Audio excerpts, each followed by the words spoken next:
There are three costs I always consider when I'm about to make a decision, and this ranges from simple decisions, small decisions like, Hey Shope, you want to come out for dinner tonight? to bigger decisions like, do you want to join this deal, or do you want to invest in this thing, or do you want to make this big purchase? And there are three costs I consider, and I think you should consider as well.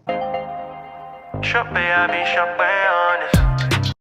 So I have this buddy who had this legal situation to deal with. It wasn't criminal or anything, but it was a legal situation. Now, at the beginning of this whole process, he had the option of either hiring an attorney or going at it on his own. My friend is not broke by any stretch of the imagination, but he's not super wealthy, but he's very comfortable. After initially consulting with a law firm who told him it was going to cost about $6,000, he figured he would do it on his own, especially because technically this was something that you could do on your own. So I mean, he would have to learn the system, research which government organizations and departments to call, what forms to submit, what the timelines are, etc. But all in all, he felt as though that he could do it himself, especially if it saved him $6,000. So he goes through this process, and about a year later, when everything is almost done wrapping up, it's almost settled, except there's just this last little thing to figure out that isn't super clear or super easy to understand. And so what he decides to do at this point is to consult with another law firm just to get a sense of, just to get some clarity on how to figure out this last little piece. Now, this law firm, not only do they know how to solve it, they actually tell him that there's actually an entire legal pathway they could have pursued from the very beginning that would have wrapped this whole thing up in about 6 months. So naturally, when my friend found out about this shorter pathway, he was shocked and he was like, why didn't anybody tell me this? I would have done this the whole time if I knew. To which I responded to him like, who's supposed to tell you this? Like, you're legal professionals. That's literally what they do. They know the system better than any regular civilian. That's their job. So why didn't you use a lawyer in the first place? Then he told me that he just couldn't justify the amount at that time. Now again, my friend is not broke, but at the time he didn't see the value attached to the price tag. So the next question I then asked him was this. I said, okay, if this whole thing was resolved in 6 months as opposed to the year that it's taken, do you think that in those remaining 6 months you could have earned the $6,000 it cost you to pay for the attorney? And he answered yes. So I asked, do you think you could have earned double of that, so 12K? And he said yes. Triple, maybe? And that brings me to the topic of today's video. There are three costs I always consider when I'm about to make a decision, and this ranges from simple decisions, small decisions like, Hey Shope, you want to come out for dinner tonight? to bigger decisions like, do you want to join this deal, or do you want to invest in this thing, or do you want to make this big purchase? And there are three costs I consider, and I think you should consider as well. The first one is the financial cost. So I literally say, what is the dollar figure? How much is it going to cost me to participate in this thing? And I start with the financial cost, not because it's the most important thing. In fact, of the three I'm going to mention, it's actually the least important thing, but it's immediately quantifiable, it's objective, and it is still somewhat important. So the first thing I ask myself is, I run the numbers and I see, is this something I am willing and able to afford, right? So I actually put a number, a dollar figure to it. Now, the topic of knowing if you can actually afford to do something is an entire video on its own, so I'm not going to go into that, but nonetheless, you get it, right? How many dollars is it going to cost me to be a part of this thing? The second cost that I consider is the time cost, or the energetic cost. So basically, how much of my time is this going to require?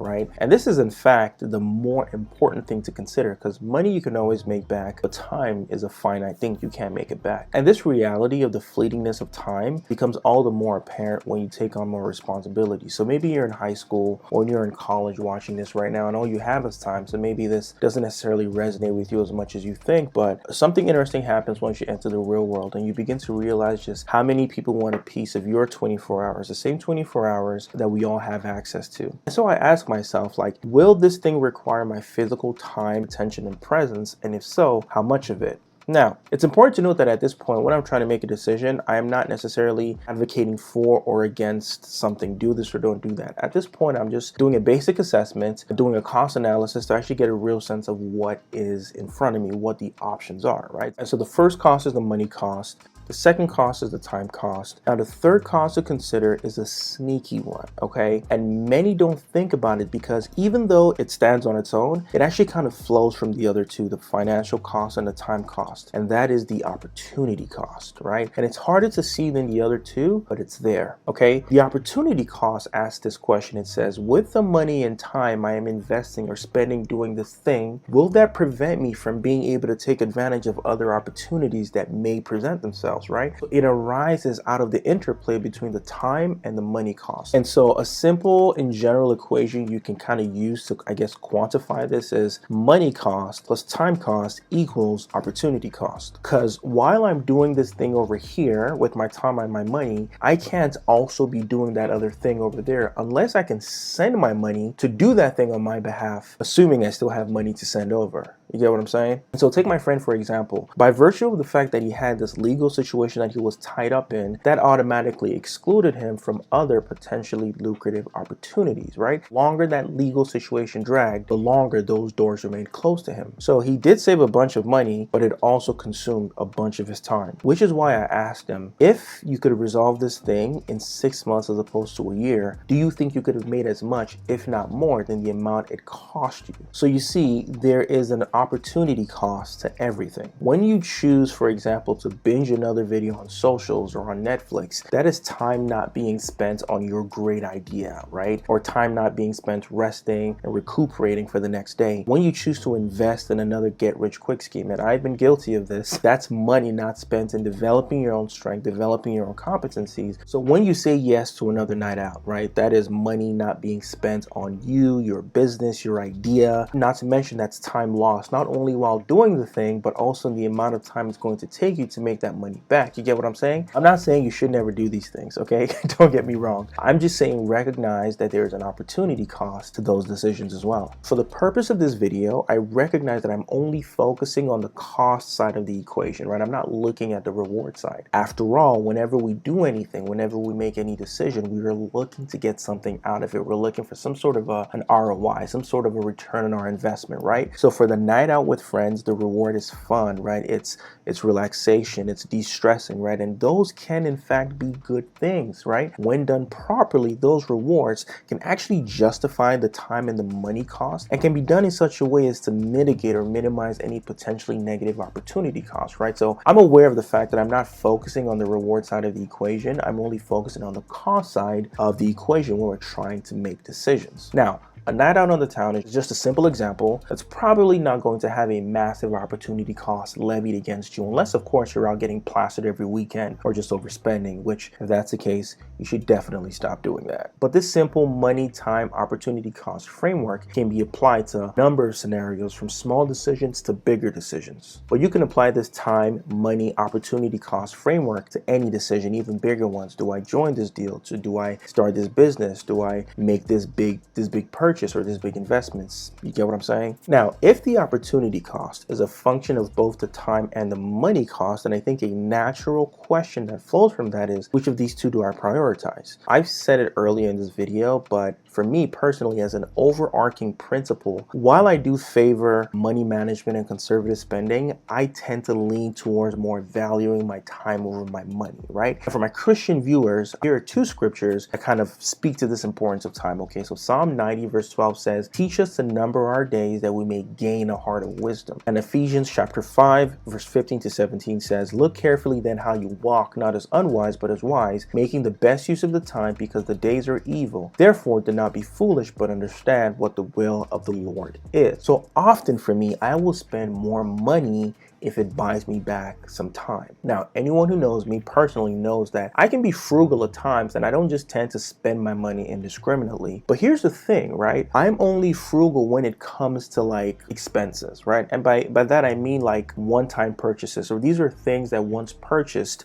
give me no additional value beyond that moment. You get what I'm saying? But when it comes to investments, I will gladly pay the cost of admission even if it is high. That's because for me, it's a simple math and ROI game. Okay, this is what I mean. If I spend, say, $1,000 on some new trinket or some new toy that I'm going to use just once or a couple of times, once that $1,000 is spent, that's it. There's nothing else I get out of that. But if on the other hand, okay, I take that same $1,000 and I put it towards something or someone that can then return something back to me, I will gladly spend that $1,000 even more, right? So if, for example, that $1,000 buys me a subscription to some tool that's going to increase my business output or efficiency and can get me back more time, I'll spend that money, right? Or if that $1,000 can go towards somebody as a bonus who's done good work for me, I will do that, because that will actually buy me good goodwill with the person who will then be able and willing to support me at a later date when I have something I'm working on. You get what I'm saying? If I spend that money on creating deep memories with those that I love, then I am essentially buying the time I need to create and enjoy those memories. You get what I'm saying? And in that scenario, the payoff, right, are deeper, stronger bonds with these people who I love, who I know will support me whenever I need them in the future. And so I will spend more money if it buys me back more time, because I know that with the additional time that I now have, I will make more money than it cost me to buy back that time, if that makes sense. Like I said, it's a simple math and ROI game. So I find it interesting that when you prioritize time, you will often get money as a byproduct if, of course, you use that time properly. Conversely, if you prioritize money, you will often lose time and money in the process, right? Not to mention possibly your soul as well. So to close, with every decision you make, you should be asking yourself two questions, okay? Number one, is there a hidden opportunity cost here that I'm missing, that I'm not seeing? And number two, am I valuing my most precious commodity,